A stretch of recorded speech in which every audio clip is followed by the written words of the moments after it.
ஒரு புத்தம் புது தமிழ் திரைப்படமான கட்ஸ் திரைப்படம் எப்படி இருக்கு அப்படிங்கிறத இந்த ரிவ்யூல பார்த்தலாம். அண்ட் இந்த படத்தை பொறுத்தளவுக்கு ஒரு கிரைம் த்ரில்லர் ஜானர்ல எடுத்திருக்கிறாங்க. அண்ட் கதைன்னு எடுத்துக்கிட்டோம்னா, படத்துல நம்ம ஹீரோ வந்து ஒரு போலீஸ் ஆஃபீஸரா இருக்கிறாப்ல.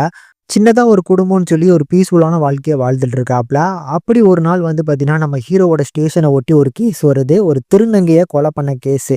இந்த கேஸ்ல இருக்கக்கூடிய அக்யூஸ்ட் யாரு அப்படிங்கிறத நம்ம ஹீரோ கண்டுபிடிச்சிட்டாரு. அது ஒரு பெரிய பிசினஸ் மேன். அவன புடிச்சு லாக்கப்ல போட்டாலுமே, அவனுக்கு சரியான ஒரு தண்டனைய வாங்கி குடுக்க முடியல. சீக்கிரமாவே வெளிய வந்துர்றான். வெளிய வந்த கொஞ்ச நாளுக்கு அப்புறம் நம்ம ஹீரோவோட லைஃப்ல வந்து பார்த்தீங்கன்னா, அவங்களோட மனைவி இறந்து போறாங்க. அவங்கள கொலை பண்ணது யாரு அப்படிங்கிறத தேடி கண்டுபிடிச்சு, நம்ம ஹீரோ இதுக்கப்புறம் என்ன பண்ண போறாரு அப்படிங்கிறது தான் படத்தோட மிச்ச கதை. இந்த படத்த பொறுத்தளவுக்கு ஒரு பக்காவான டிராமா திரைப்படமா எடுத்திருக்கிறாங்க.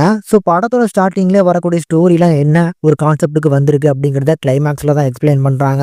ஏன்னா டைரக்டாவே நம்ம ஹீரோ ஒரு போலீஸ் அப்படின்னு சொல்லி ஆரம்பிச்சிருக்கலாமே அப்படின்னு நினைக்கும்போது தான் செகண்ட் ஹாஃப்ல சில விஷயங்கள காமிச்சிருக்காங்க. அது ஓரளவுக்கு பார்க்கறதுக்கு நல்லா இருக்கு. பெர்ஃபார்மன்ஸ் வைஸ் பார்க்கும்போது எல்லாருமே ஒரு ஆவரேஜான பெர்ஃபார்மன்ஸ் தான்.